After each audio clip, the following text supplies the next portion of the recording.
আসসালামু আলাইকুম আপু। ওয়ালাইকুম আসসালাম। আমি সোহা চট্টগ্রাম থেকে বলছি। আমি আপনার সব ভিডিও দেখি এবং আমার অনেক অনেক ভালো লাগে। তাই ভাবলাম যে আমার সাথে ঘটে যাওয়া একটা কাহিনী আপনার সাথে শেয়ার করি। একদিন আমার আম্মু আব্বু বাসায় ছিল না, আমি আর আমার ভাই ছিলাম। আমরা দুজন সেদিন রাতে খেয়ে যে যার রুমে শুয়ে পড়লাম।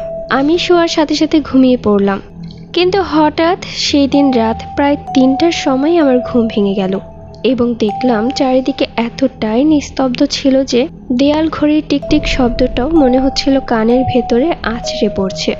আমি বিছানায় শুয়েছিলাম, কিন্তু কিছুতেই ঘুম আসছিল না।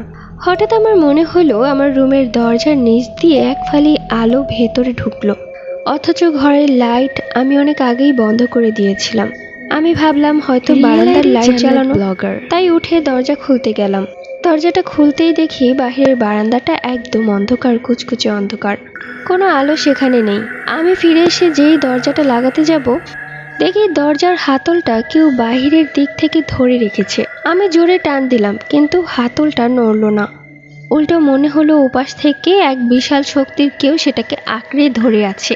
হঠাৎ করেই হাতলটা ছেড়ে দিল আর আমি ধপ করেই ঘরের ভেতর পড়ে গেলাম।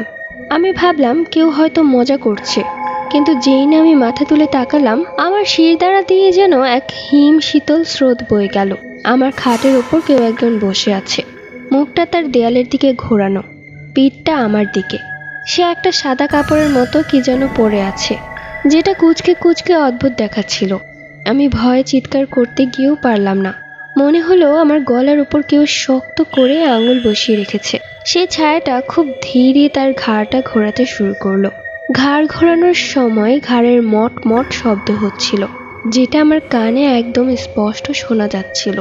সে যখন মুখটা পুরোপুরি ঘোরালো, আমি দেখলাম তার কোনো চোখ নেই, দুটো চোখ গভীর অন্ধকার গর্ত।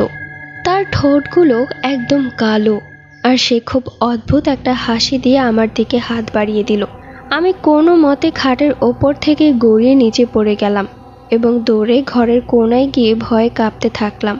ওই ছায়াটা খাট থেকে নামলো না, বরং সে হাওয়ায় ভাসতে ভাসতে আমার দিকে এগিয়ে আসতে লাগলো। তার পায়ের কোনো শব্দ ছিল না, শুধু একটা অদ্ভুত পচা গন্ধ পুরো ঘরে ছড়িয়ে পড়ছিল। আমি চোখ বন্ধ করে আয়াতুল কুরসি পড়তে শুরু করলাম। বারবার পড়তে লাগলাম। কতক্ষণ যে ওভাবে ছিলাম জানি না। হঠাৎ দেখি ভোরের হালকা আলো জানালার পর্দা ভেদ করে ঘরে ঢুকেছে। চোখ খুলে দেখি ঘর একদম ফাঁকা, কিন্তু আমার বিছানার চাদরটা ঠিক নেই। জায়গাটা কালো হয়ে পুড়ে গেছে। যেখানে সে বসেছিল সেই পোড়া দাগটা এখন আমার বিছানায় রয়ে গেছে। ওই ঘটনার পর থেকে আমার আব্বু আম্মু হুজুর ডেকে আমাকে ভালো করে দোয়া কালাম পড়ে ঝেড়েছিল এবং তাবিজ দিয়েছিল। এরপর আল্লাহর রহমতে আর খারাপ কিছু হয়নি আমার সাথে। এবং সে আরও লিখেছে, সবাই আপনাকে কোথায় গল্প লিখে পাঠায় আমি জানি না, তাই আমি সরাসরি ইনবক্সে আপনাকে গল্পটা পাঠিয়েছি। যদি কোনো ভুল ত্রুটি হয় তাহলে ছোট বোন হিসেবে আপু আমাকে মাফ করে দিবেন। এবং সে বলেছে এই আইডিটা আমি নতুন করে খুলেছি আপনাকে গল্প পাঠানোর জন্য। থ্যাংক ইউ সো মাচ এত সুন্দর একটা গল্প পাঠানোর জন্য।